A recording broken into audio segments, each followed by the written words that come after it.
Bonsoir, bonsoir à tous et à toutes. Bienvenue ce soir au Musée des Confluences. Bonsoir aussi donc à la Cité des Sciences et de l'Industrie à Paris, avec laquelle nous sommes en duplex, comme vous pouvez le constater à l'instant. Pour débuter, puisque nous allons débuter assez rapidement ce soir, un pourcentage 25%. 25%, soit un quart de la population mondiale souffrant d'anémie, à en croire l'Organisation mondiale de la santé, l'OMS. Un quart de la population mondiale, ça fait à peu près 2 milliards de personnes concernées par l'anémie, touchées, frappées par ce mal. Donc, qu'est-ce que l'anémie? Peut-on parler de maladie? Sinon, de quoi est-elle le symptôme? Quand est-elle apparue? Comment?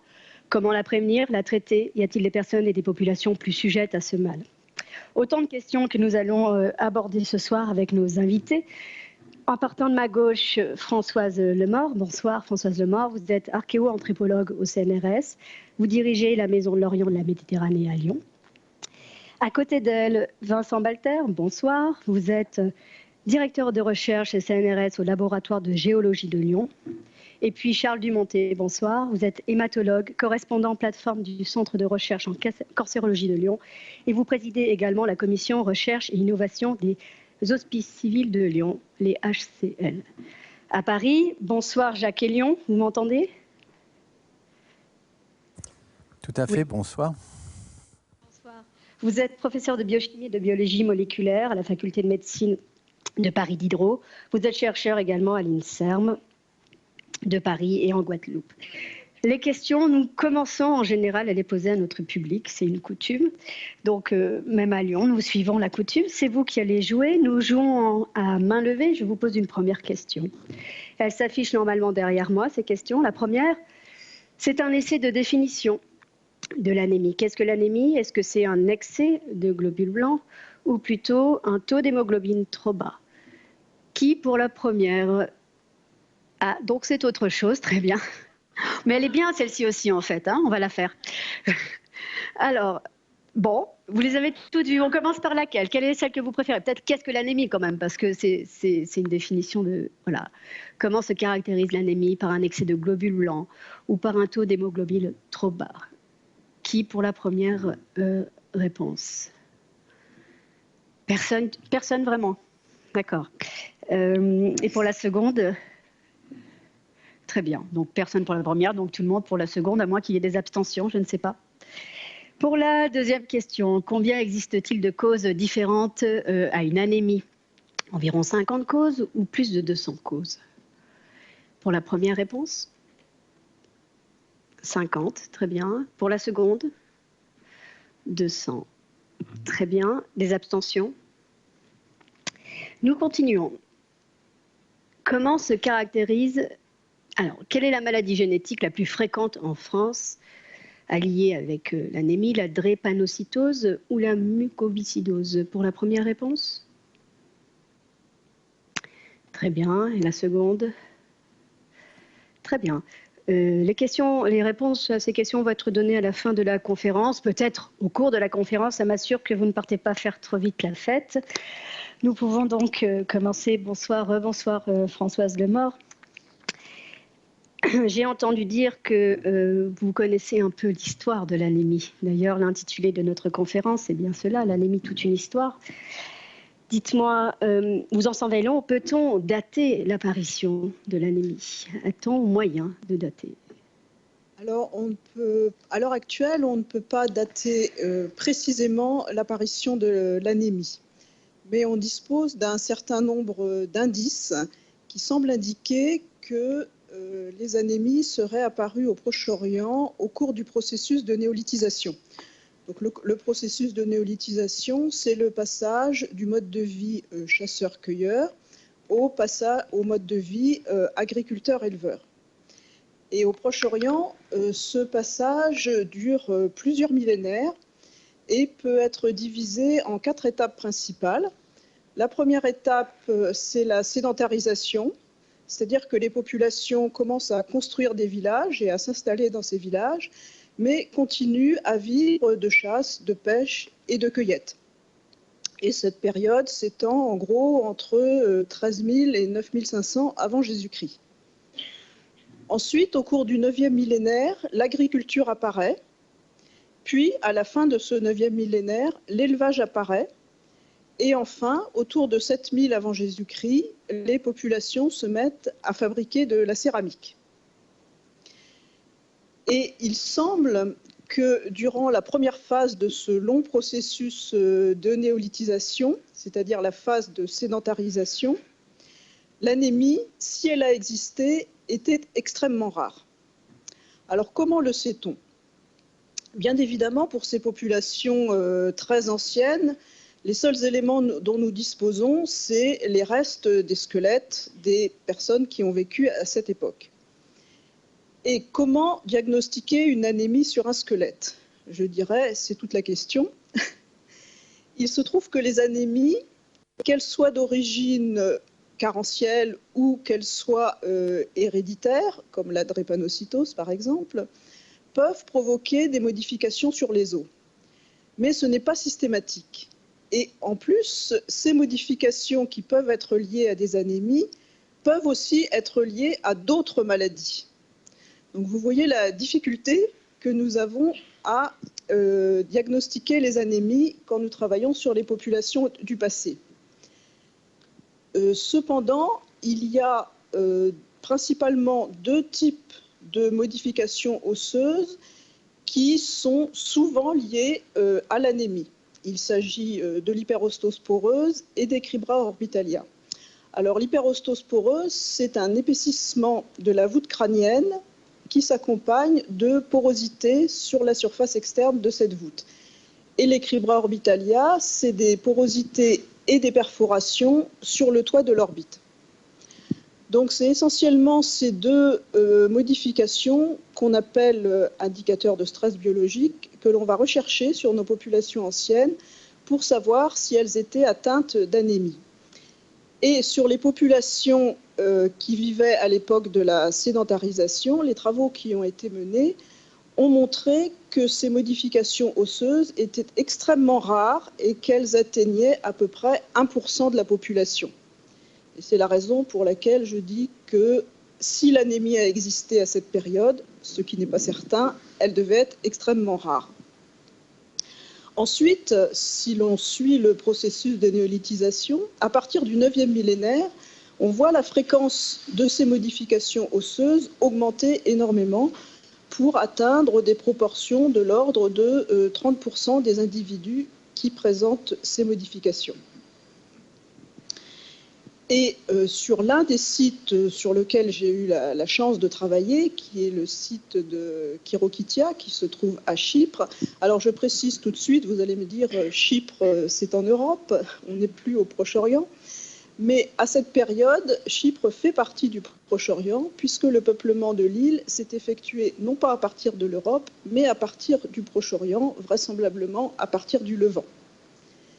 Et donc sur ce site qui est daté du 7e millénaire et qui se trouve près de la côte sud de l'île de Chypre, près de la ville de Larnaca, les restes d'au moins 240 individus ont été exhumés. Et cette population, puisqu'on parle de population inhumée, présente une structure tout à fait particulière. Parmi les sujets qui sont morts avant l'âge adulte, 80% d'entre eux sont morts avant l'âge de 1 an. Et parmi ces enfants qui sont morts avant l'âge de 1 an, 90% sont morts durant la période périnatale. C'est évidemment quelque chose qui est difficile à expliquer, mais à cela s'ajoutent d'autres particularités de cette population. C'est une fréquence importante de ces indicateurs de stress biologique dont j'ai parlé tout à l'heure, l'hyperostose poreuse et les cribra orbitalia. Et donc la combinaison de ces indices nous permet d'émettre l'hypothèse de la présence d'une anémie, et peut-être d'une anémie héréditaire, la thalassémie par exemple, dans cette population. Et ce, d'autant plus que le bassin méditerranéen est connu pour avoir dans les populations qui l'habitent un taux relativement important de thalassémie, et ce depuis de nombreuses années. Donc, ce site nous pose un certain nombre de questions aux archéologues et aux anthropologues qui l'étudient. Et pour tenter de répondre à ces questions, nous avons monté un programme de recherche interdisciplinaire avec mon collègue Vincent Walter et aussi avec d'autres chercheurs de laboratoires de Bordeaux, d'Aix-en-Provence et de Montpellier, pour tenter de mettre en place une méthode qui nous permettrait de diagnostiquer avec certitude, à partir des os, la présence ou l'absence d'anémie. Françoise Lemort, dites-moi, si on arrivait à la certitude qu'il s'agit de cas d'anémie, est-ce qu'on peut penser que le changement d'alimentation au cours de cette phase de sédentarisation pourrait être une des causes de l'apparition de ce symptôme ? C'est une hypothèse que l'on peut effectivement envisager, puisque effectivement, lors du passage au mode de vie agriculteur-éleveur, les populations ont modifié leur alimentation et ont commencé à consommer beaucoup de céréales et avoir un régime alimentaire qui était moins diversifié que celui des chasseurs-cueilleurs. Qui expliquerait donc cette carence en fait de globules rouges, puisque c'est la définition de l'anémie. Ça pourrait expliquer la présence d'anémie par carence, qu'on appelle donc les anémies fériprives. Mais ça n'expliquerait pas l'anémie génétique, les thalassémies. D'ailleurs, thalassémie, ça vient du mot grec thalassa qui veut dire mère, et c'est ce qu'on appelle couramment l'anémie de la mère. Alors, la présence de ces thalassémies, si elle est avérée, pourrait également être liée au changement du mode de vie, parce que des études de génétique des populations qui ont été faites, non pas sur l'île de Chypre, mais sur d'autres régions du Proche-Orient, ont montré que les mutations, au moins certaines des mutations qui sont à l'origine des thalassémies, et notamment des bêta-thalassémies, étaient extrêmement anciennes et s'étaient probablement produites à ce moment du passage vers l'agriculture. Et comme on sait que les patients qui sont atteints de thalassémie de manière hétérozygote, c'est-à-dire qui n'ont la mutation que de l'un de leurs deux parents, sont protégés contre la malaria, et que l'on sait par ailleurs que la malaria était relativement fréquente dans les régions dans lesquelles se sont installées ces populations néolithiques, la fixation des mutations aurait pu être favorisée par cette protection contre la malaria. Merci Françoise Lemort. Nous reviendrons vous voir certainement avec les questions du public. Rebonsoir Vincent Walter. Françoise Lemort a parlé de vous. Vous travaillez ensemble sur un programme de recherche qui viserait à rendre certaines vos incertitudes. Vous n'êtes pas archéo-anthropologue comme Françoise Walter, mais comme Françoise Lemort l'a dit, vous travaillez en interdisciplinarité, vous êtes géochimiste et vous dirigez un laboratoire de géologie à Lyon. Alors, que vient faire la géochimie avec la question de l'anémie ? Bonsoir. Bonsoir. Mais je travaille aussi avec Charles, donc en fait je fais le lien... Alors vous connaissez très bien tous les trois, d'accord. Je fais le lien finalement entre le patient d'hier et le patient d'aujourd'hui. Le lien entre tout ça, c'est la géochimie. On travaille sur les éléments chimiques, et là en l'occurrence on s'intéresse au fer. Et on ne mesure pas ce qu'on appelle la concentration en fer, on mesure ce qu'on appelle les isotopes stables du fer. Juste un tout petit rappel très rapide, la matière, un atome c'est composé d'un noyau avec des protons et des neutrons à l'intérieur, et puis il y a les électrons qui tournent autour, il y a autant de protons que de neutrons, et puis il y a des nombres variables de neutrons. Et donc les différents isotopes d'un élément vont avoir des masses différentes, parce que le neutron, même s'il n'a pas de charge, il a une petite masse. Et ça va conférer aux isotopes des propriétés physiques différentes. Tout simplement parce que eh bien, un isotope lourd va moins réagir, en fait, va être moins réactif qu'un isotope léger. Alors, typiquement, pour le fer, il y a 4 isotopes stables du fer, 54, 56, 57, 58. Et donc, ces 4 isotopes ne vont pas réagir de la même façon quand on est en bonne santé et quand on est malade. Et donc, typiquement, on met en place aujourd'hui des outils avec les médecins pour mieux comprendre le cycle du fer en conditions normales et en conditions pathologiques. Et on voit que les rapports de ces isotopes du fer varient en fonction du degré de la pathologie. Donc en fait, d'une part, on propose aux médecins un nouveau regard sur la pathologie, une nouvelle contrainte qui est indépendante de la concentration. C'est ça qui est intéressant. En fait, la concentration, c'est comme si c'était un peu la quantité de fer, et puis l'isotopie, c'est comme si c'était la qualité de ce fer. Donc, il y a la quantité et la qualité. Et ce fer, quand, dans le cadre d'une maladie chronique comme les anémies, eh bien, il va se fixer en partie dans l'os, puisque l'os, c'est quand même... Le squelette, c'est un organe, c'est un tissu vivant. Le sang passe 10 fois dans vos os par jour. Et donc, ce fer va s'incorporer à l'intérieur des os. Et 7000 ans plus tard, 9000 ans plus tard, on peut retrouver, donc, grâce à Françoise, ces os. Et donc, donc c'est le but du projet avec Françoise, c'est mesurer la composition isotopique du fer chez ces très vieux patients et voir s'ils ont la composition isotopique du fer caractéristique des anémies qu'on observe aujourd'hui. Vous avez parlé de maladie chronique, donc on peut considérer l'anémie comme une maladie?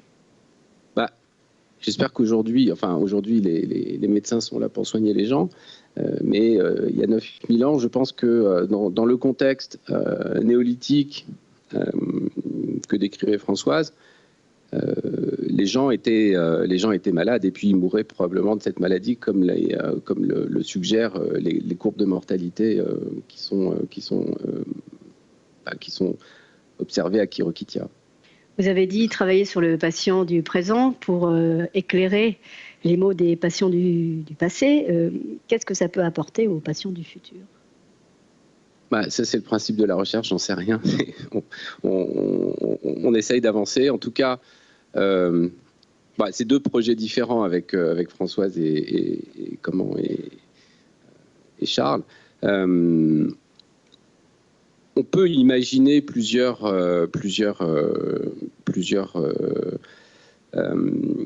possibilités. Si on rêve, on peut imaginer que demain, le médecin pourra dire à une personne, écoutez, on va vous mesurer le rapport isotopique du fer de votre sang. Et puis on peut imaginer que, en fait, quand on n'a pas assez de fer, quand on est anémié, c'est que le corps humain est à bout. En fait, la synthèse de l'hème avec le fer, c'est quand même un processus qui est hyper important. Et si le corps n'arrive plus à synthétiser suffisamment d'hémoglobine, eh bien, c'est qu'il est à court de possibilités. Et on peut très bien imaginer que le rapport isotopique soit un paramètre qui se mette à varier avant que les concentrations ne se cassent la figure. Et donc on pourrait éventuellement envisager que ça devienne un biomarqueur qui puisse être plus précoce que les marqueurs classiques. Observe-t-on des variations de ce rapport isotopique du fer selon les sexes, selon les origines, bien sûr. Oui. Alors, on sait que ça varie en fonction du sexe, évidemment, ça varie en fonction du sexe. Donc ça, c'était le premier papier qui était sorti dans Science en 2002. Et donc, des géochimistes avaient mesuré pour la première fois le rapport isotopique du fer dans le sang. Et donc, ils avaient observé une différence entre les hommes et les femmes. Je me rappellerai toujours de mes collègues mal intentionnés au laboratoire qui me disaient « Mais vraiment, les géochimistes, vous n'êtes pas bien malins, vous avez besoin de machines à quasiment 1 million d'euros pour faire la différence entre un homme et une femme. » C'est vraiment très mal intentionné. Mais non, c'est important. Ce qui est intéressant, c'est que ça révèle les processus physiologique qu'il y a derrière. Et évidemment, cette différence isotopique, elle est liée au fait que elles sont observées chez les femmes qui sont menstruées. Et donc évidemment, la gestion, le cycle du fer chez une femme menstruée par rapport à un homme n'est pas du tout le même. Et donc en fait, la femme menstruée se recharge en fer de façon beaucoup plus rapidement qu'un homme. Et donc il y a du fer qui vient de la ferritine, qui est stocké dans le foie, et plus du fer qui vient de l'alimentation. Et comme les rapports isotopiques de la ferritine, de l'hémoglobine et de l'alimentation sont différents, ça fait un mélange qui est caractéristique du sang d'une femme qui est menstruée et qui, évidemment, disparaît quand elle est ménopausée. Oui, c'est la question que je vais vous poser. Donc, on retrouve une certaine forme d'égalité entre... Oui, c'est-à-dire que... Alors, pour des raisons éthiques, on ne peut pas le mettre en évidence chez des jeunes filles, parce qu'il faut avoir plus de 18 ans pour pouvoir donner son sang. Donc du coup, c'est pour ça qu'on a travaillé avec des donneuses volontaires via l'ESF. Voilà, donc j'imagine qu'avant les premières règles, eh bien, il n'y a pas de différence, et à la ménopause, il n'y en a plus non plus. Merci beaucoup Vincent Balter. Nous allons revenir tout à l'heure avec les questions du public que vous questionnez. Bonsoir Charles Dumontet. Bonsoir. Nous n'avons pas encore vraiment donné une définition stable de ce qu'est l'anémie. On a un peu parlé comme si tout le monde savait. Ce que c'est que l'anémie ? Oui.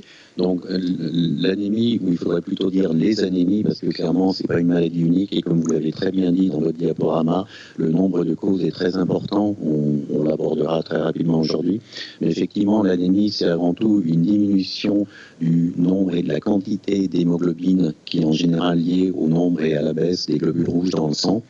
Et il faut savoir qu'un homme adulte a à peu près 5 litres de sang, donc c'est quelque chose de considérable, mais c'est un tissu, puisque le sang est un tissu qui se renouvelle continuellement. On considère qu'on détruit tous les jours physiologiquement à peu près 1%, c'est-à-dire quand même 50 millilitres, vous voyez, c'est pas négligeable, et donc à peu près 3 fois par an, on renouvelle entièrement le stock de sang de l'organisme.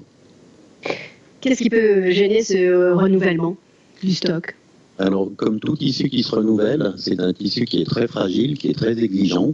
Bien évidemment, il y a le fer, dont on a déjà parlé, qui est un composant essentiel pour que l'hémoglobine puisse se produire et les globules rouges se fabriquer. Mais il faut également que l'état nutritionnel soit suffisant, que l'état hormonal soit suffisant. On sait par exemple qu'en cas de baisse du fonctionnement de la thyroïde, on peut avoir des anémies. On a besoin de certaines vitamines, ce qu'on appelle l'acide folique, la vitamine B12. D'une façon assez simple, toute atteinte de l'état général peut peu ou prou retentir sur la production du sang et se retentir par une anémie. Quand vous parlez d'équilibre nutritionnel, hormonal et d'apport vitaminique, on peut penser donc qu'il y a des régions, des endroits dans le monde qui sont plus susceptibles d'être touchés par l'anémie ? Absolument. Si l'OMS indique qu'il y a un tel taux d'anémie dans le monde, c'est avant tout parce qu'il y a encore malheureusement une grande part de la population mondiale qui est dénutrie, ou en tout cas qui n'a pas accès notamment à une alimentation riche en protéines animales, que ce soit de la viande, du poisson, ou des produits laitiers ou des œufs. Et c'est principalement dans ces pays qu'on voit les anémies dites de carence martiale ou fériprive, dans lesquelles, et y compris chez les jeunes enfants en période de croissance, où il y a un besoin important de fer, l'alimentation malheureusement n'apporte pas assez de fer. Vous parliez de nombreuses causes. On a vu, c'était, je crois, on hésitait entre 50 et 200. Donc, on va dire que c'est plutôt plus de 200. C'est une discussion de spécialistes, parce que vous savez, les spécialistes, on peut aller dans le détail et resubdiviser, mais clairement, c'est plusieurs dizaines sans aucune discussion. Et je crois que notre collègue généticien qui va commencer, lui-même pourrait indiquer un nombre considérable de causes d'origine génétique, même si elles sont rares. Donc c'est quelque chose qui est malheureusement très très diversifié. Mais je pense qu'il faut retenir que certaines sont beaucoup plus fréquentes que d'autres. Au niveau mondial, c'est clairement la carence nutritionnelle qui entraîne une carence martiale. Dans des pays riches, entre guillemets, comme le nôtre, c'est très souvent des causes inflammatoires, et ça, on en a moins conscience.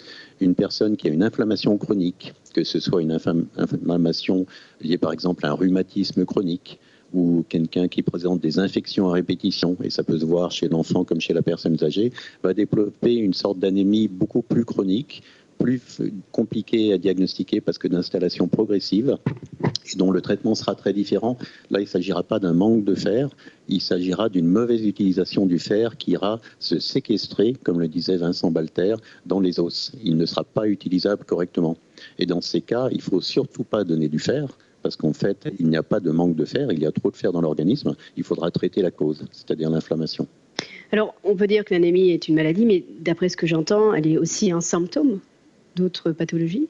Alors, à proprement parler, l'anémie est ce qu'on appelle en médecine un syndrome, c'est-à-dire quelque chose qui reconnaît de très nombreuses causes. En termes de symptômes, en revanche, c'est un cortège symptomatique assez varié, mais pas très spécifique. Les plus classiques, c'est la pâleur. On dit classiquement que quelqu'un d'anémique est pâle, plus pâle que d'habitude en tout cas. Ça peut être l'essoufflement au moindre effort, ou même parfois au repos, notamment chez les personnes âgées un petit peu fragiles. Si elles sont cardiaques, elles supportent extrêmement mal l'anémie. Et puis bien sûr, c'est la fatigue, ce qu'on appelle l'asthénie. Alors, la grande difficulté, c'est qu'aucun de ces symptômes n'est spécifique. Ce n'est pas parce qu'on est fatigué qu'on est anémique, heureusement, mais inversement, quand on a une anémie dite profonde, marquée, tel qu'on va le confirmer sur une prise de sang, là, ça peut provoquer des fatigues profondes à tel point que parfois les gens ne fonctionnent plus normalement. Ce qui pourrait expliquer qu'on diffère en fait les consultations pour anémie, parce qu'on peut penser que c'est d'autres causes plus bénignes, trop de travail ou la contrariété du stress. Alors, c'est parfois difficile de faire la part des choses et devant un doute, il faut vraiment consulter son médecin traitant qui fera le nécessaire. La confirmation de l'anémie est très facile grâce à cette fameuse numération formule, une prise de sang très simple. Et très honnêtement, le médecin, dans l'immense majorité des cas, le médecin généraliste pourra à la fois identifier l'anémie et dans la grande majorité des cas, identifier la cause et mettre en route le bon traitement. Le recours à un hématologiste, un service spécialisé, n'est nécessaire que dans une minorité des cas. Vous aviez dit, vous disiez l'autre jour, quand je vous ai eu au téléphone, que la prise de sang était le juge de paix. Absolument, oui, tout à fait. Oui. Vous savez, c'est très trompeur et ce qu'on appelle les symptômes cliniques, encore une fois, peuvent être liés à de très nombreuses causes. On sait tous qu'il y a de nombreuses causes d'essoufflement, des nombreuses causes de fatigue, même des différentes causes de pâleur, alors que la prise de sang, elle, permet véritablement à coup sûr de savoir s'il existe ou non une anémie. Est-ce qu'il est possible que nous voyons dans les années à venir vraiment une sorte de fracture forte entre les pays développés, occidentalisés et les pays du quart-monde? En termes de fréquence de l'anémie, Oui. c'est déjà le cas. Oui. Déjà le cas. Alors heureusement, le niveau nutritionnel de la planète s'améliore globalement, mais chez les personnes qui n'ont pas accès à une alimentation saine en termes d'équilibre, notamment à des aliments véritablement nutritifs, c'est quelque chose qui se développe. Existe-t-il des séquelles de l'anémie? Alors, dans certaines pathologies, lorsque l'anémie n'est pas prise en charge clairement, d'ailleurs ce sur quoi travaille Madame Lemort, c'est une forme de séquelle osseuse, à une période où malheureusement on ne savait ni le diagnostiquer ni le traiter. C'est des choses qu'on voit encore lorsque la prise en charge n'est pas adéquate, dans certaines formes d'anémie génétique, dans certaines carences profondes. Alors c'est plutôt lié à la cause de l'anémie dans ce cas-là, qui est mal ressentie par l'organisme en général, plutôt que l'effet de l'anémie elle-même. Merci beaucoup. Nous allons à Paris. Bonsoir. Rebonsoir Paris. Vous nous entendez? Rebonsoir Jacques et Lyon. Nous allons parler avec vous de la drépanocytose. Est-ce que vous pouvez nous dire en quoi cette maladie, cette pathologie est liée à l'anémie? Ça, c'est la première question. Et en second, je vous demanderai de commencer sur ce paradoxe qui fait que la drépanocytose est quelque chose dont on s'occupe beaucoup en ce moment à l'OMS, etc. Et que pourtant, elle demeure une maladie honteuse. Une maladie génétique, c'est une maladie qui se transmet de parents à enfants. Et donc, c'est quelque chose que la famille a tendance à cacher. Ça, c'est le premier point. Donc la drépanocytose a été longtemps considérée comme une maladie honteuse, une maladie qu'il fallait cacher.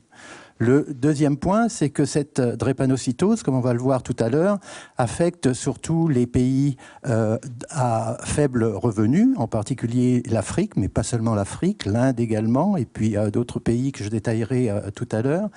Et que ces pays, eh bien, pendant longtemps, ont été un petit peu ignorés des médecins par rapport aux progrès qui ont pu avoir lieu dans les pays à haut revenu.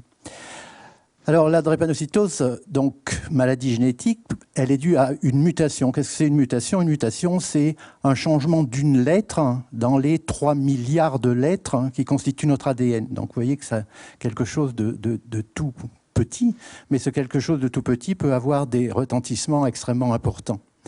Alors, ce changement de lettre, cette mutation, elle intervient dans les gènes de globine. Et les gènes de globine, c'est eux qui gouvernent la synthèse de l'hémoglobine.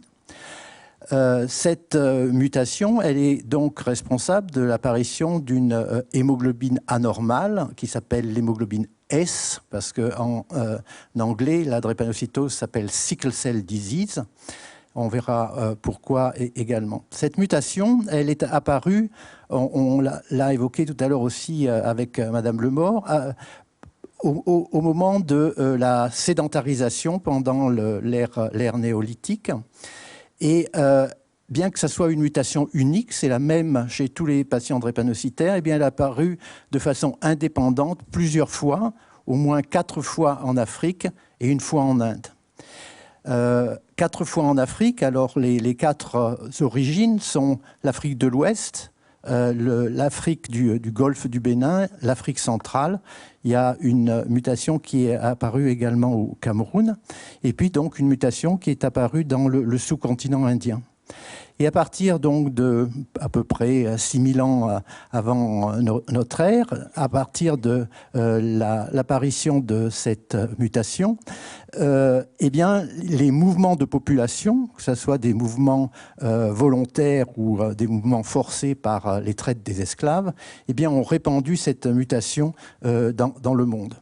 Alors, pour les mouvements volontaires, vous aviez les grandes caravanes commerciales transsahariennes, par exemple, qui ont amené la mutation dans le bassin méditerranéen. Donc, la drépanocytose est très présente dans le bassin méditerranéen, dans le sud de l'Italie, par exemple, en Sicile, en Grèce.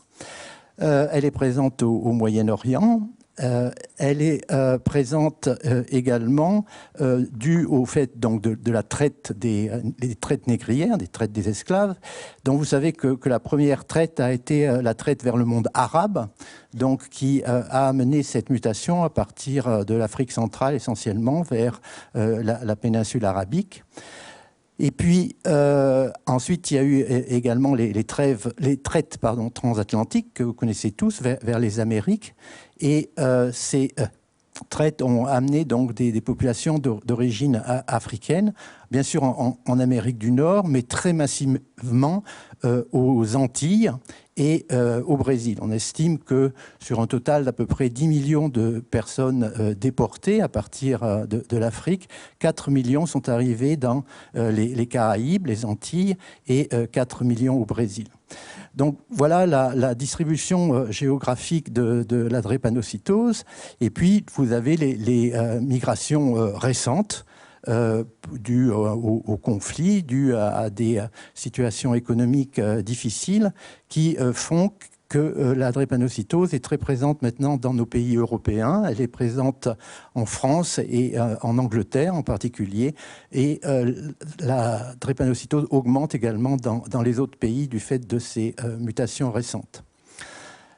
Elle est apparue donc au néolithique, au moment de la sédentarisation. Pourquoi ? Parce qu'elle a été sélectionnée, comme ça a été dit également pour les thalassémies, c'est exactement le même système, par le paludisme. Alors on parle de maladies génétiques. Quand on parle de maladies génétiques, on parle de transmission. Donc c'est une transmission de parents à enfants. Il y a plusieurs types de transmission génétique. Et la transmission de la drépanocytose est une transmission qui est dite récessive, autosomique récessive. Qu'est-ce que ça veut dire ? On parle de gènes, on parle d'ADN. Vous savez qu'on a 2 gènes correspondant à une protéine donnée, par exemple l'hémoglobine, un gène qui nous vient de notre père et un gène qui nous vient de notre mère. Par conséquent, on peut avoir des sujets qui ont 2 gènes normaux, ce sont des sujets parfaitement normaux. On peut avoir des sujets qui ont un gène drépanocytaire et un gène normal. C'est ce qu'on appelle les hétérozygotes, le mot a été prononcé tout à l'heure, ou les porteurs sains. Et puis, on peut avoir un sujet qui a les 2 gènes atteints et c'est lui qui va développer la maladie drépanocytaire que je vais vous décrire en 2 mots. Donc, si vous avez un couple où les 2 parents sont chacun porteurs sains du gène drépanocytaire, c'est-à-dire ont chacun un gène normal et un gène drépanocytaire, eh bien, dans ce couple, lors de leur reproduction chez leurs enfants, il va y avoir une chance sur 4 que les 2 gènes normaux soient transmis à l'enfant, un enfant parfaitement normal. Il va y avoir 2 chances sur 4 que un gène drépanocytaire, mais un gène normal, soit transmis à l'enfant. On a un enfant qui est comme ses parents, donc qui est porteur sain. Et il va y avoir un risque sur 4 d'avoir un enfant qui a hérité le gène drépanocytaire de chacun de ses parents, qui ne possède donc que 2 gènes drépanocytaires et donc qui exprime la maladie.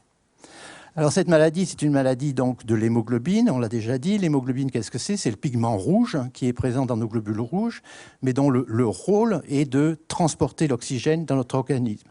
Transporter l'oxygène à partir des poumons dans l'ensemble de l'organisme, où cet oxygène va être utilisé pour les métabolismes de la cellule. Vous voyez donc que c'est une protéine qui est extrêmement importante. Alors quels sont les signes de la drépanocytose et pourquoi arrivent-ils? Pourquoi est-ce qu'ils arrivent? Parce que cette hémoglobine anormale, l'hémoglobine S, caractéristique de la drépanocytose, eh bien, lorsque le globule rouge a fixé l'oxygène, lorsque l'hémoglobine a fixé l'oxygène, cette hémoglobine est parfaitement soluble à l'intérieur du globule rouge. Donc le globule rouge a cette forme de petit disque biconcave, très joli, que vous avez sûrement vu dans de multiples images. Et donc, tout va bien quand l'hémoglobine est oxygénée. Mais quand l'hémoglobine relargue son oxygène en périphérie pour que cet oxygène soit utilisé dans les tissus, eh bien, les molécules d'hémoglobine s'agrègent à l'intérieur du globule rouge et forment de grandes fibres. Ces grandes fibres vont d'abord déformer le globule rouge, la forme la plus caractéristique étant anormale, étant cette forme en faucille, d'où le nom anglais de sickle cell disease, sickle voulant dire faucille. Donc le globule rouge va être déformé, il va être plus rigide que normalement, donc il va avoir du mal à passer dans les petits vaisseaux.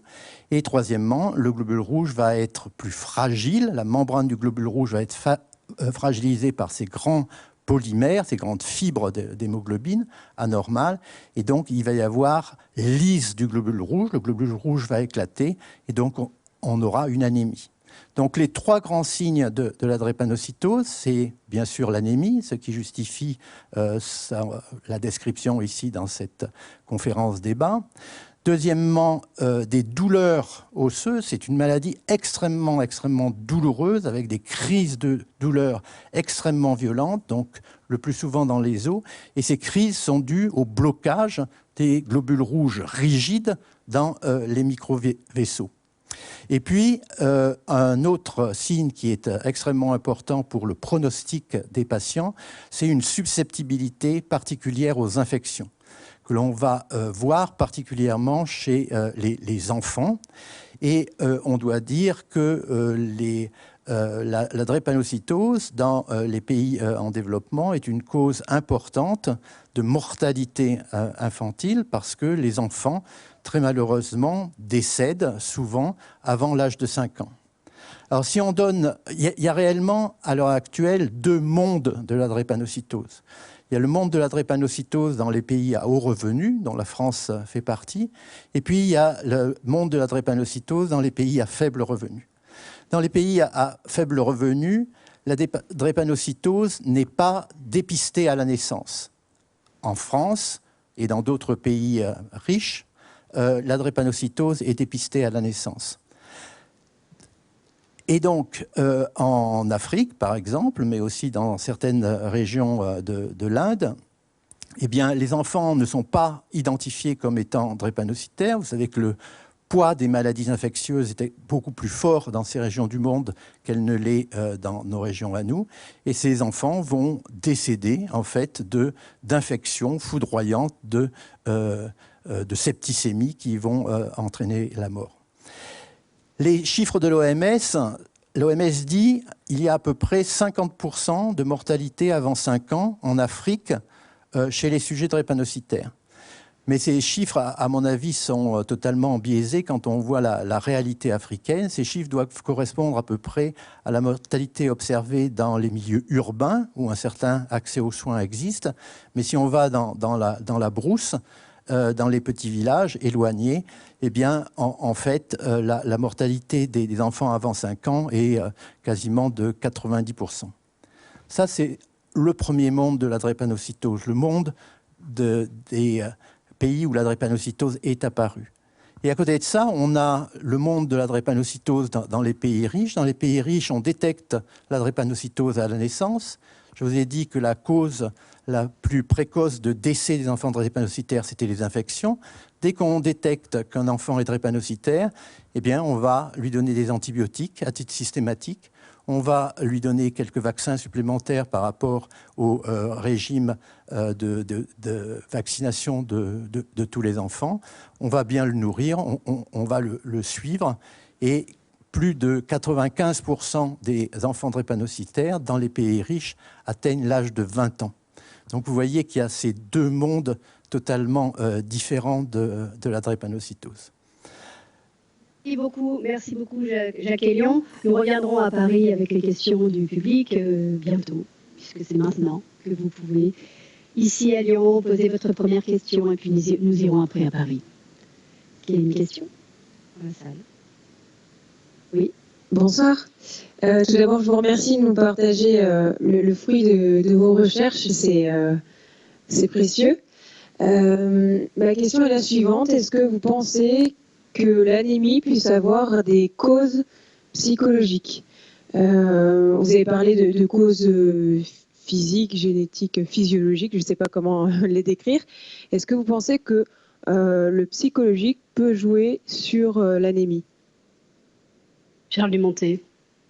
Oui, alors très certainement, et on en connaît d'ailleurs, puisque même si la psychologie n'agit pas directement sur la fabrication des globules rouges, ça peut avoir un impact majeur sur le comportement alimentaire, d'autres types de comportements.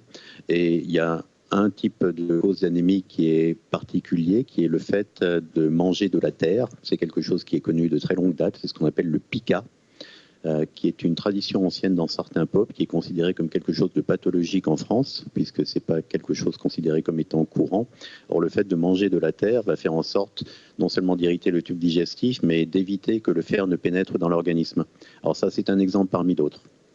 Si votre question est est-ce que parce qu'on est dépressif, on est anémique, ou parce qu'on a une pathologie mentale, on est anémique, encore une fois, tout va dépendre dans quelle mesure c'est un retentissement soit alimentaire, soit sur la prise de médicaments ou sur d'autres types de comportements qui pourraient gêner la production des globules rouges.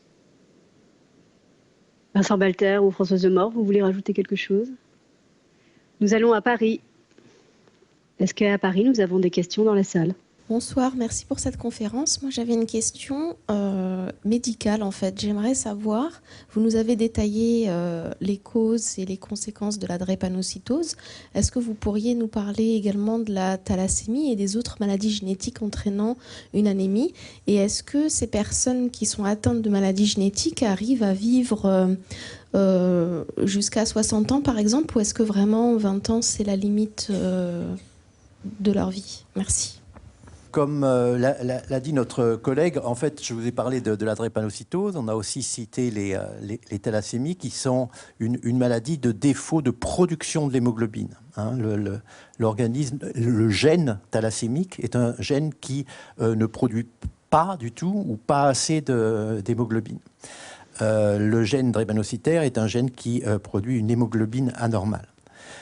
Mais à côté de ça, il y a un très grand nombre de maladies, d'anémies d'origine génétique, mais qui sont beaucoup moins fréquentes, qui sont des maladies rares. Alors, en termes de prise en charge, vous savez que depuis 2005, le gouvernement français a mis sur pied un plan national maladies rares, qui est un plan qui a,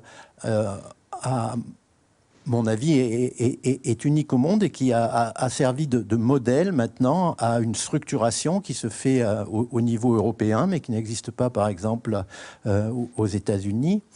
Et donc, il y a ce qu'on appelle des filières de santé. Alors, ces filières de santé sont extrêmement importantes et elles sont constituées d'un maillage, d'un réseau de centres de référence et de centres de compétences. Par exemple, pour les maladies génétiques du globule rouge, globalement, hein, donc incluant la drépanocytose, les thalassémies, mais toutes les autres maladies extrêmement rares du globule rouge, il y a des maladies où il y a 2 familles en France hein, qui sont atteintes, eh bien, il y a ce maillage qui organise la filière de soins et qui diminue au maximum un obstacle majeur à la prise en charge de ces maladies rares qui était ce qu'on appelle l'errance diagnostique. C'est-à-dire que ces maladies extrêmement rares n'étaient pas connues des médecins généralistes, même de certains médecins relativement spécialisés, et que justement, grâce à ce réseau qui existe, cette filière, eh bien maintenant, le trajet du patient vers le diagnostic et bien évidemment vers la prise en charge est optimisé, disons. Alors, vous m'interrogez sur l'espérance de vie ou la médiane de vie des patients atteints de maladies génétiques du globule rouge. Alors, je vais dire qu'elle est extrêmement variable selon la maladie. Très malheureusement, il y a des maladies extrêmement rares qui sont accompagnées d'un pronostic relativement mauvais. On a un outil quand même qui est tout à fait extraordinaire pour combattre l'anémie ou traiter l'anémie, qui est la transfusion. On peut amener du sang donc, au sujet qui en manque. Pour la drépanocytose, par exemple, dans nos pays, les choses ont dramatiquement changé au moment où on a instauré le dépistage néonatal. C'est ce que je disais tout à l'heure. Et où avec des mesures relativement simples, eh bien, on a pu prévenir les complications les plus graves de la maladie. À l'heure actuelle, la médiane de vie des sujets drépanocytaires frôle les 50 ans. Alors qu'est-ce que ça veut dire médiane de vie ? Il y a l'optimiste qui voit la bouteille à moitié pleine, et puis il y a le pessimiste qui voit la bouteille à moitié vide. Médiane de vie, ça veut dire que malheureusement, 50% des patients seront décédés avant l'âge de 50 ans, mais que donc toute une partie des patients va dépasser cet âge-là. Et que par conséquent, on voit maintenant des adultes drépanocytaires qui ont une vie familiale, qui ont une vie professionnelle, qui ont des enfants et donc qui vivent de plus en plus longtemps. Alors je ne dis pas que la vie des adultes drépanocytaires est une vie complètement rose. Hein. C'est une vie qui est difficile parce qu'il y a des complications, il y a des lésions multi-organiques de la drépanocytose, mais vous voyez qu'on peut vivre jusqu'à un âge avancé avec la drépanocytose. Jacques Elion. À Lyon, est-ce que vous avez des compléments sur ces maladies génétiques qui sont à l'origine d'anémie? Alimenté, par exemple? Comme l'a indiqué M. Elion, il y a un grand nombre de maladies génétiques qui ont été traitées ce soir, les plus fréquentes qui touchent l'hémoglobine. Les globules rouges aussi peuvent être rendus plus fragiles par ce qu'on appelle les anémies hémolytiques. L'hémolyse, c'est la destruction. Et il y a certains cas où un patient peut très bien se porter jusqu'à ce qu'il prenne certains médicaments. Et à ce moment-là, le médicament va déclencher une destruction particulièrement forte de ces globules rouges. Ça, c'est quelque chose qui est très bien connu, qui est rare, mais qui est une espèce d'épée de Damoclès qui pend au-dessus des têtes et donc pour lequel il faudra être très très prudent vis-à-vis de certains traitements. Il serait difficile de lister toutes les anomalies génétiques, mais encore une fois, le globule rouge étant quelque chose de très complexe et très fragile, il y a beaucoup d'anomalies génétiques qui, heureusement, sont très rares, mais qui sont bien connues. Vincent Balter, je vous vois opiner du chef. Vous êtes d'accord avec Charles Dumontet? Je suis bien sûr totalement d'accord. La plupart des maladies génétiques d'ailleurs du globule rouge sont des maladies hémolytiques. Le principal défaut génétique qui donne cette susceptibilité aux médicaments est un déficit dans une enzyme qui s'appelle la G6PD. ça n'a pas grande importance, mais qui est une enzyme qui est importante pour le métabolisme et, à l'intérieur du globule rouge et la protection contre le stress oxydatif. On entend beaucoup parler des médicaments antioxydants, etc. Et donc le globule rouge doit se défendre de ce stress oxydatif et la G6PD est importante. Alors ce que je voudrais dire, c'est que quand même, il existe des moyens maintenant, pour certains patients, de pouvoir guérir la drépanocytose ou de pouvoir guérir, par exemple, la thalassémie. Ce moyen de guérison, c'est la greffe de cellules souches hématopoïétiques, c'est-à-dire la greffe de moelle osseuse. Seulement, il faut bien considérer le fait suivant, c'est que pour faire une greffe de moelle osseuse, il faut qu'on ait un donneur qui soit compatible avec le receveur qui va être le patient. Or, ce donneur, ça va être un membre de la fratrie, en fait. Et si l'on regarde en moyenne, chez les sujets thalassémiques ou chez les sujets drépanocytaires, eh bien, on s'aperçoit qu'il n'y a que 20% à peu près des sujets qui peuvent avoir un donneur compatible. Ça, c'est le premier point. Deuxièmement, la greffe de moelle est une procédure thérapeutique drastique, hein. Ça veut dire que, dans un premier temps, on va détruire la moelle du sujet, c'est-à-dire la source de toutes nos cellules sanguines, pas seulement des globules rouges, mais des globules blancs qui forment notre immunité, qui sont support de notre immunité, qui nous permettent de lutter contre les infections et qui ont beaucoup d'autres rôles. Et puis le troisième groupe qui sont les plaquettes également. Donc c'est une procédure qui est extrêmement lourde, qui va nécessiter le fait que l'enfant ou le jeune adulte greffé va rester pendant, disons, à peu près un mois dans une atmosphère confinée ou à l'abri des bactéries, etc., va avoir également un traitement de façon à essayer de prévenir le rejet de du greffon. Et puis, il y a des complications également à cette greffe. J'ai dit que les cellules, les globules blancs en particulier, donc reconnaissent le soi et le non-soi. Et donc les globules blancs nous protègent contre une invasion par le non-soi. Eh bien, ce qui arrive de temps en temps, c'est que, très malheureusement, le greffon se dit « mais je suis dans un organisme qui n'est pas moi ». Et donc le greffon va essayer de combattre l'organisme dans lequel il est. Ça s'appelle la réaction du greffon contre l'autre. Et c'est une pathologie qui est extrêmement lourde et extrêmement pénible pour les patients. Mais la greffe de moelle fait des progrès et est certainement une voie de traitement et de guérison des thalassémies et de la drépanocytose. Vous avez bien compris également, c'est une procédure qui est lourde pour les patients, c'est une procédure qui est extrêmement chère en termes de coût médical. Vous avez sans doute entendu parler dans les médias de ce qu'on appelle la thérapie génique. Alors la thérapie génique pourrait, en théorie, remédier au fait de la nécessité d'avoir un donneur.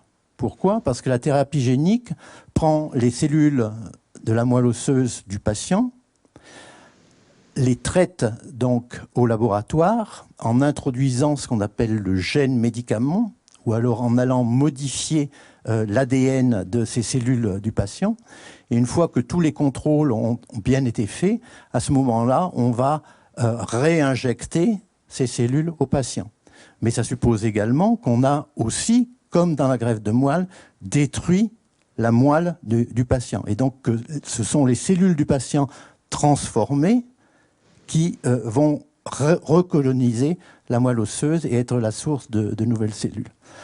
Alors, il y a dans le monde et dans le domaine... On a plein de questions à Lyon, en fait, et vous savez qu'ils ont une grande fête qui les attend, alors on ne peut pas trop les retenir. La fête des Lumières. Évidemment, les questions de la salle. Il y en a une ici.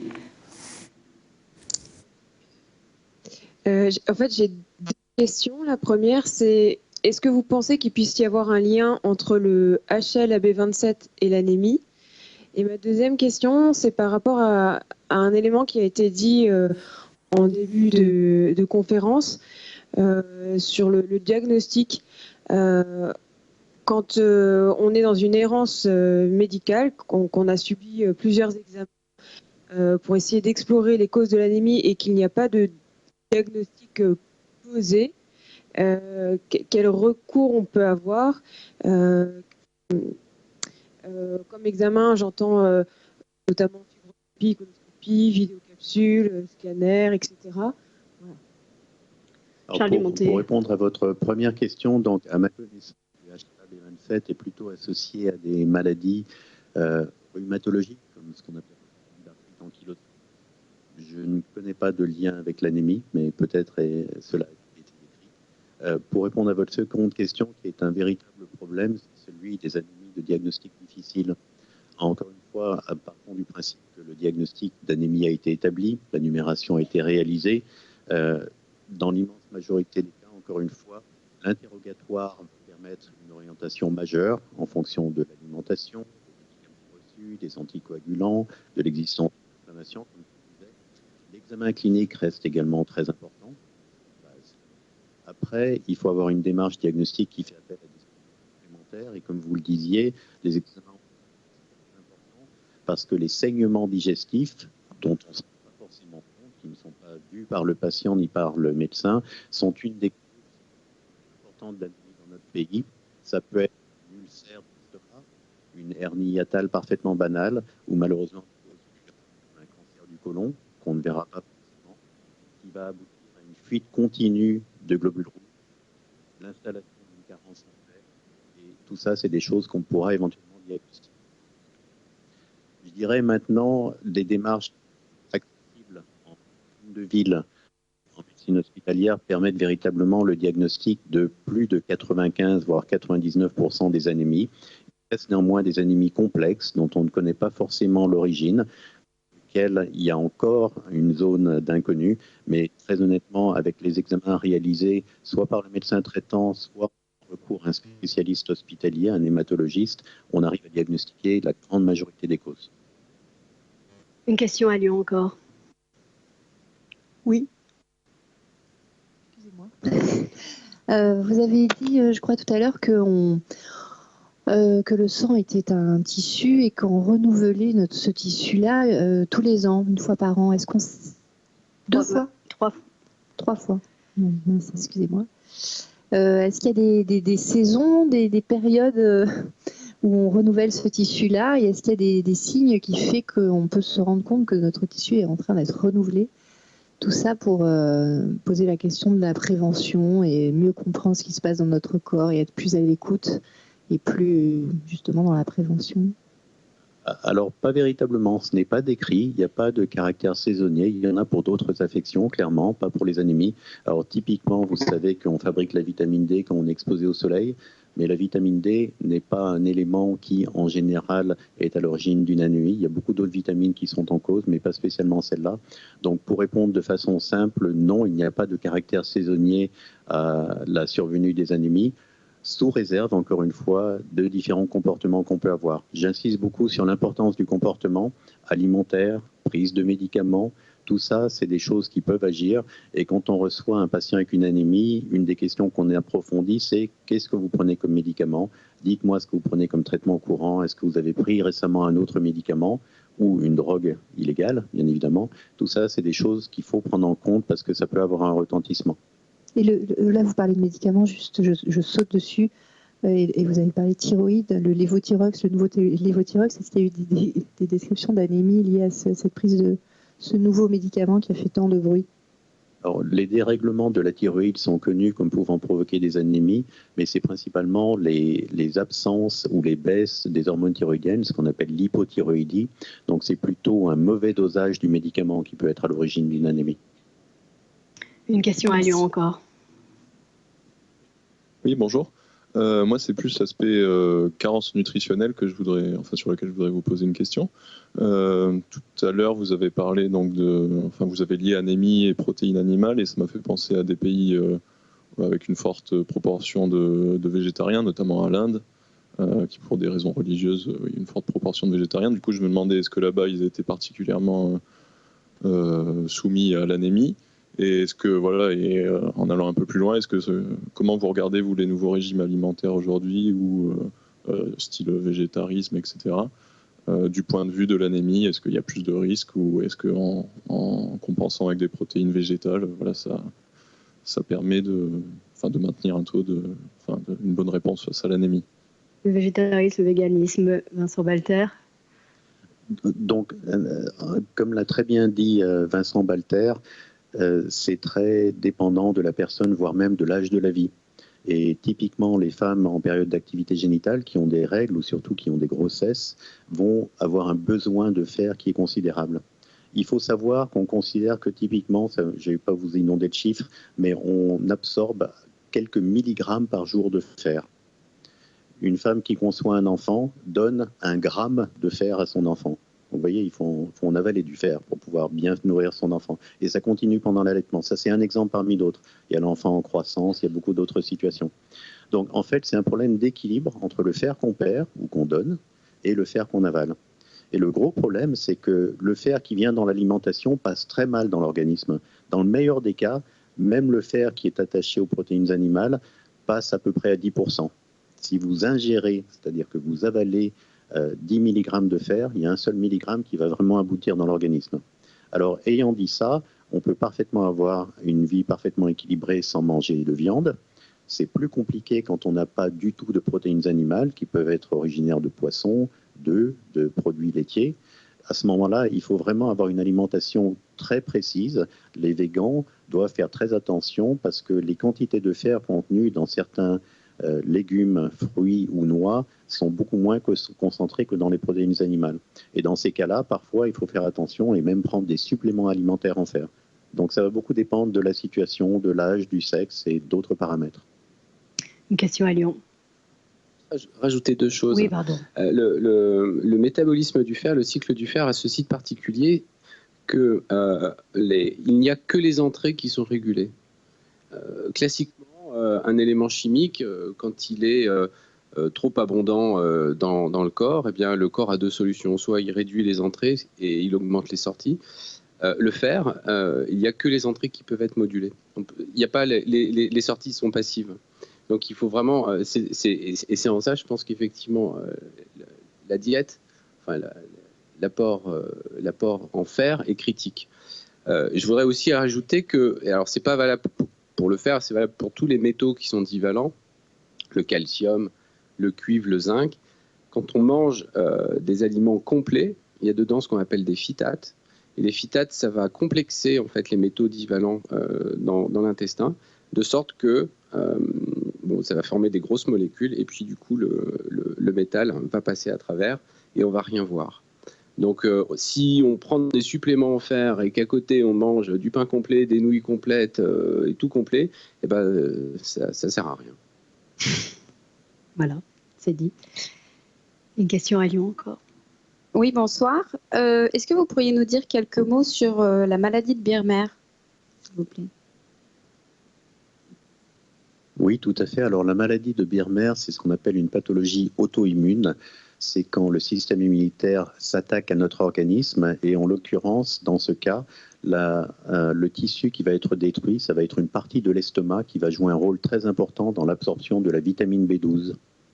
Donc le diagnostic en est relativement simple. Sur la numération, des anomalies en termes de taille des globules sont particulièrement typiques. Contrairement aux autres anémies, on a des globules rouges anormalement gros, ce qu'on appelle une macrocytose, des gros globules rouges. Et encore une fois, à partir du moment où le patient est pris en charge, habituellement le diagnostic et la prise en charge sont relativement simples. Merci. Une dernière question à Lyon, puis nous retournerons à Paris. Bonsoir. Je voulais savoir, dans l'alimentation, vers quel type d'aliments se tourner pour avoir le meilleur ratio isotopique au niveau des différents types de fer. Est-ce que ça avait une influence en fait ou pas? C'est une excellente question. J'en sais absolument rien. Je pense que... non.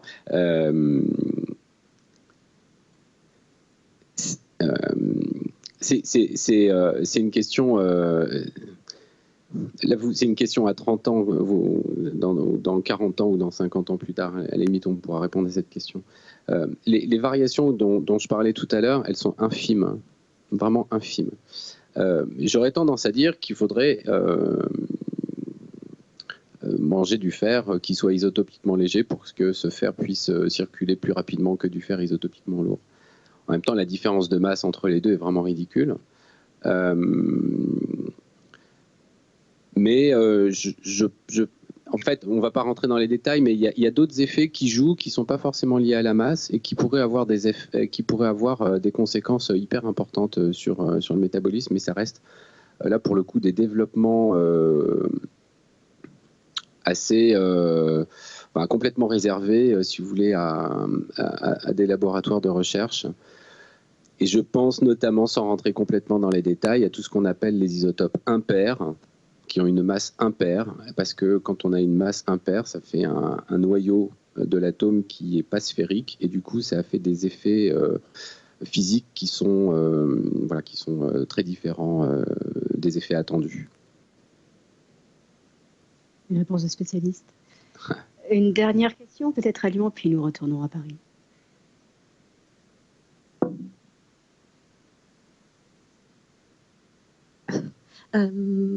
Basé sur vos recherches, Madame Lemort, vous disiez que c'était lorsque on est passé de chasseurs-cueilleurs à agriculteurs que là, on a commencé à avoir des évidences d'anémie.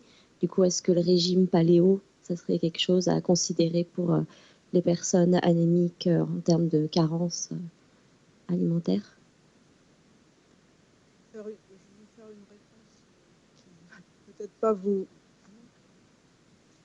qui ne va peut-être pas vous satisfaire. En fait, pour ce qui concerne le paléolithique, on a extrêmement peu d'individus dont le squelette est conservé. Et les études qui ont été faites sur ces squelettes n'ont pas montré la présence de ces indicateurs de stress biologique qui peuvent être liés à une anémie. Mais ça ne veut pas dire que ces populations n'étaient pas atteintes d'anémie. Et en ce qui concerne le régime paléo dont on parle, certes, il était peut-être relativement varié, mais il y a quand même un élément qu'il faut prendre en compte, c'est que ces populations avaient une espérance de vie extrêmement courte et que donc toutes les modifications du régime alimentaire et du mode de vie qui sont arrivées par la suite ont permis d'accroître considérablement l'espérance de vie. Donc, je ne pense pas que le régime paléo, qu'on ne connaît d'ailleurs pas vraiment, on ne sait pas exactement qu'est-ce que c'est, le régime paléo, d'autant plus que le paléolithique a duré extrêmement longtemps et que rien n'indique que les populations ont toujours eu le même régime. Ça dépendait aussi des régions dans lesquelles elles vivaient, des animaux qui pouvaient chasser, etc. Rien n'indique que ce régime soit extrêmement bon. Pasteur Balter. Pour toi et moi, mais probablement que ce n'était pas forcément le cas il y a 50 000, 1 million d'années.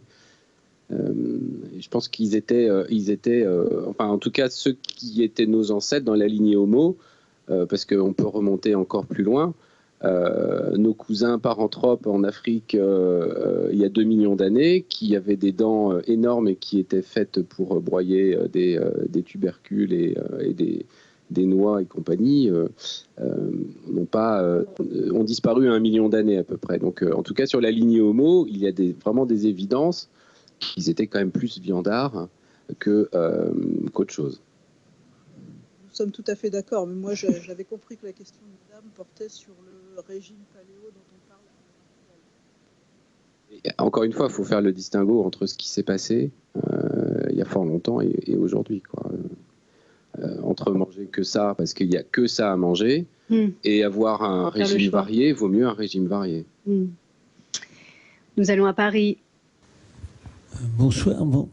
Je pose une question. Si vous avez l'air de, quand on parle d'anémie, vous parlez beaucoup de carence en fer principalement. Est-ce qu'il n'y a pas d'autres, je sais pas, minéraux, des choses comme ça, des carences, ou c'est principalement le fer ou... Oui, monsieur, si vous m'entendez, donc Parmi les autres carences en minéraux, que ce soit le magnésium, le calcium par exemple, celles-ci ne sont pas impliquées de la même façon dans la production des globules et ne donnent pas d'anémie. Les autres grandes carences, donc effectivement, comme cela a déjà été mentionné, qui peuvent donner des problèmes d'anémie, c'est surtout les carences en vitamines, vitamine B12, vitamine folique, et il y a d'autres carences également, mais pas les minéraux autres que le fer. Et la vitamine D que vous évoquiez, Françoise Lemort, tout à l'heure, pas de carence en vitamine D dans les cas d'anémie? Non, je disais, donc je faisais référence à la question de madame sur le caractère saisonnier, mais... Oui, c'est vrai, c'était vous. Mais je vous voyais me regarder de manière très interrogative. Oui, c'est vrai, c'était le caractère saisonnier des anémies. Mais la vitamine D, hors cas de carence extrême, mais n'est pas impliquée dans les anémies. D'accord. Une autre question à Paris? Bonsoir. Ma question s'adresse aux archéologues. J'aimerais savoir finalement si, juste à partir des os, on peut déduire tout, parce que finalement c'est tout ce qui nous reste des anciens homos. Et du coup, est-ce qu'il n'y a pas autre chose qui pourrait nous donner des indications? Et puis les os, est-ce qu'on peut détecter l'anémie, mais est-ce qu'on peut détecter d'autres choses que l'anémie? Merci.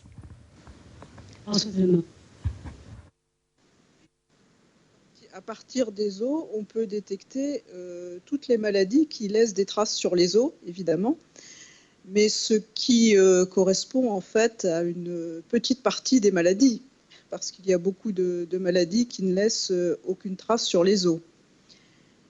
Et en ce qui concerne les populations anciennes, bon, l'étude des os, c'est évidemment l'observation macroscopique, mais on a aussi des méthodes d'investigation plus poussées. Bien sûr, on peut faire des radios, on peut maintenant, avec l'imagerie médicale, on peut avoir accès à la structure interne des os. Et puis, il y a les analyses dont parlait Vincent Balter tout à l'heure, par exemple les analyses isotopiques qu'on va faire à partir du collagène des os. Et il arrive aussi qu'on retrouve des œufs de parasites fossilisés, soit à l'intérieur de l'abdomen des individus, soit dans le sédiment qui se trouve à proximité du bassin. Et ça permet aussi de savoir quels étaient les parasites qui infectaient nos ancêtres. On peut aussi travailler sur ce qu'on appelle donc, les indicateurs de stress biologique. J'ai parlé tout à l'heure de l'hyperostose poreuse et de Cribra orbitalia, mais il y en a beaucoup d'autres et il y a notamment les hypoplasies linéaires de l'émail dentaire qui sont en fait des défauts de l'émail des dents, et qui, s'ils ne donnent pas des indications très précises sur les maladies dont ont pu souffrir nos ancêtres, nous permettent de savoir à quel moment, au cours de leur croissance, ils ont vécu ce qu'on appelle des épisodes de stress biologique. Et donc ces épisodes de stress biologique peuvent, par exemple, être dus à des carences en fer ou en autre chose. Ça, à l'heure actuelle, on ne sait pas le mettre en évidence. Donc on a quand même toute une série d'outils qui nous permettent d'avoir des informations sur l'état de santé des populations du passé. Et les archéologues et les anthropologues biologistes sont très attentifs à toutes les avancées technologiques, que ce soit dans le domaine médical ou dans d'autres domaines, qui leur permettent de conduire des investigations plus poussées. Les fameuses machines à X milliers d'euros, c'est ça ? Oui, c'est ça. Mais enfin, il y a aussi d'énormes progrès qui sont faits en ADN fossile.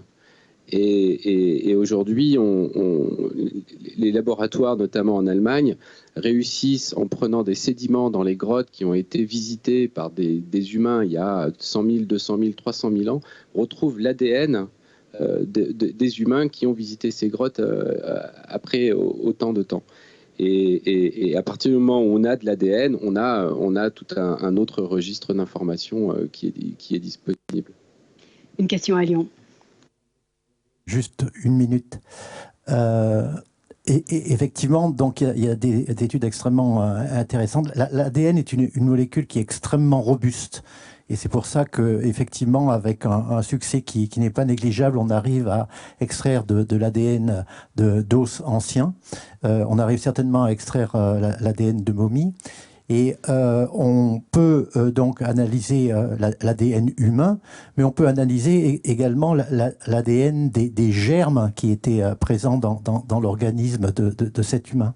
Et en particulier, il y a un débat extrêmement chaud, si l'on peut dire, actuellement sur les causes de la mort de Toutankhamon.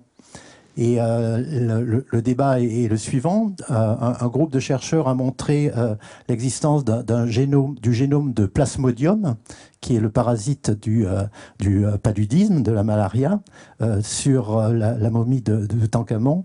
Et corroboré à d'autres données, en particulier des données ostéométriques et des données d'imagerie osseuse, il y a une autre hypothèse, parce que sur des momies contemporaines de la momie de Toutankhamon, eh bien, on a trouvé également la mutation de la drépanocytose. Et donc, ces deux groupes s'affrontent calmement, bien évidemment, dans un débat scientifique. Le premier groupe disant Toutankhamon est mort à 20 ans de paludisme, et l'autre groupe disant Toutankhamon est mort à 20 ans de drépanocytose.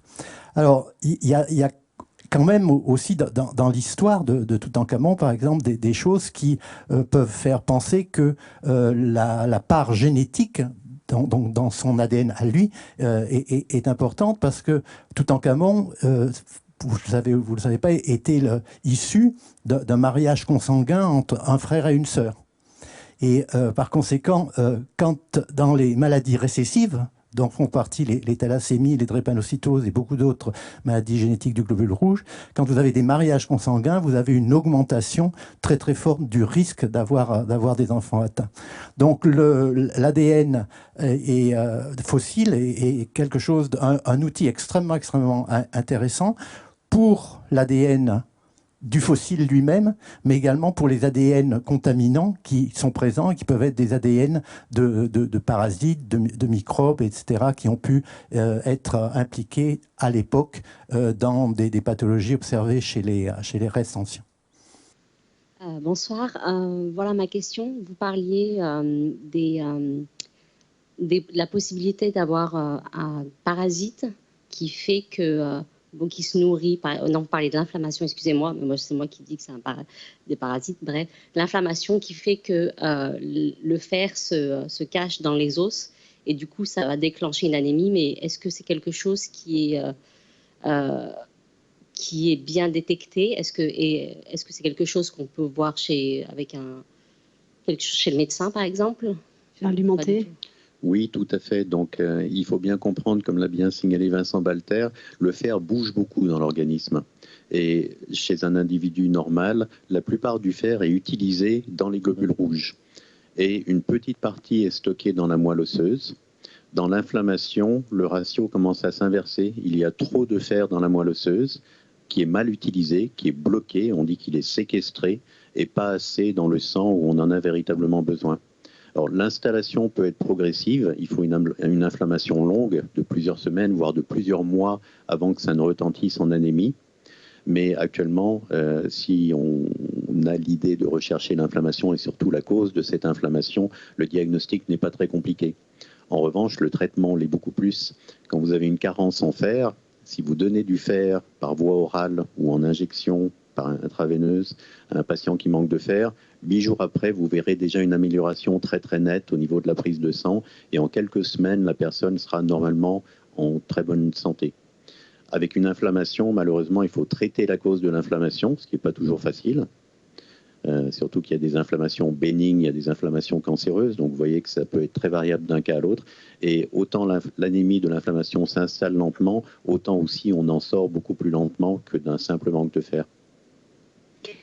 Ce quiz n'a plus de secret pour vous, en fait, parce que toutes les réponses ont été données au cours de cette conférence. Qu'est-ce que l'anémie? Vous l'avez bien compris.